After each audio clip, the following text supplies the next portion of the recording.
The Fed slashing interest rates by 50 basis points in its last meeting. We're looking at what that means for banks as we kick off earnings season, which are best positioned to take advantage of lower rates and which will be hit the hardest, and where should investors be looking for value.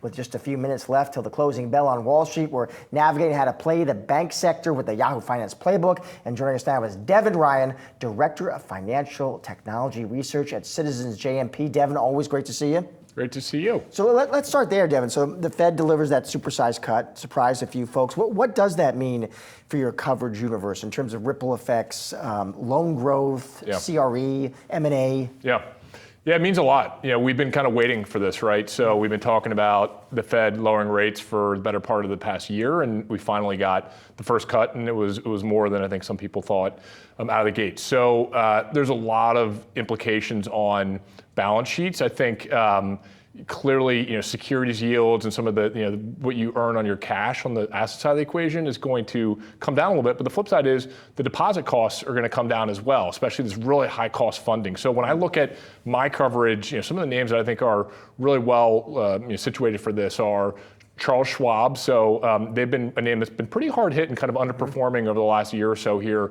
And even though on one hand, they are going to see a little bit of a lower asset yield on some of their short-term stuff, the longer-term securities are rolling off and they're going to reprice higher. And then they have this funding cost dynamic where customer essentially cash deposits have been going out the door to money markets, and I think that's going to stop as well. So I think that's a pretty important dynamic for them. And then you also hit on something as well, Josh, the capital markets. So capital markets have been very depressed. We put out a note today on kind of M&A trends and looking at the industry activity, and we see about 30% upside just to kind of getting back to historical trend line. And that's going to happen as a catalyst off of the back of rates coming down. Sponsors are going to get more active in the market.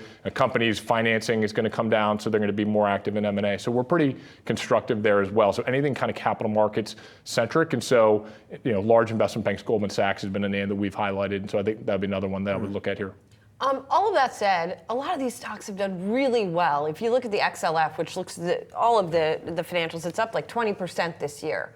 So how much of what you're discussing has already been priced into these stocks? Yeah, Joe, it's a great question, and I think the short answer is a lot. I think the question is good news good enough from here? And I think you have to be super selective after the moves that we've seen over the last really year. A lot of the capital markets names that I cover are up 50 to 100%. Some of the alternative asset managers are up even more than that. So we want to be selective. That being said, I think there's still some really good opportunities. So Goldman Sachs, I mentioned that's been a great stock, but now the story is moving to the next leg, which I think is asset management. You're going to hear me talk more about that because they've built out a pretty big alternative asset management business. The alternative asset managers trade at 25 times or more on forward earnings. So as that part of their business becomes more meaningful, that's going to move the needle.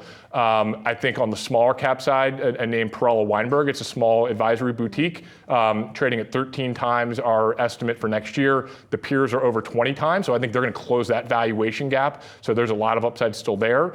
And then I mentioned Schwab on the kind of the interest rate side, and then a firm LPL Financial, which is a wealth management firm, the largest independent firm. Yeah, they've been having some troubles recently, right? They just fired their CEO. Yeah, so they just had obviously a little bit of disruption at the top with their CEO being terminated for cause. That being said, we know their interim CEO very well, and feel really comfortable about the management team there and just the overall story. There's been some things that I think for all these rates names, there's so much nuance to kind of modeling out what lower rates means. And so LPL has been a name that I think has been a little bit hard hit because people have been confused around what lower rates mean for them. I think we have a differentiated call on this where I actually think that as rates move lower, they have a lot of capacity to lower the deposit cost side. And so that will offset really all the headwind of lower rates. So I think they'll kind of be neutral there. And I don't think that's what the market's pricing in right now. So I still see a pretty good opportunity there.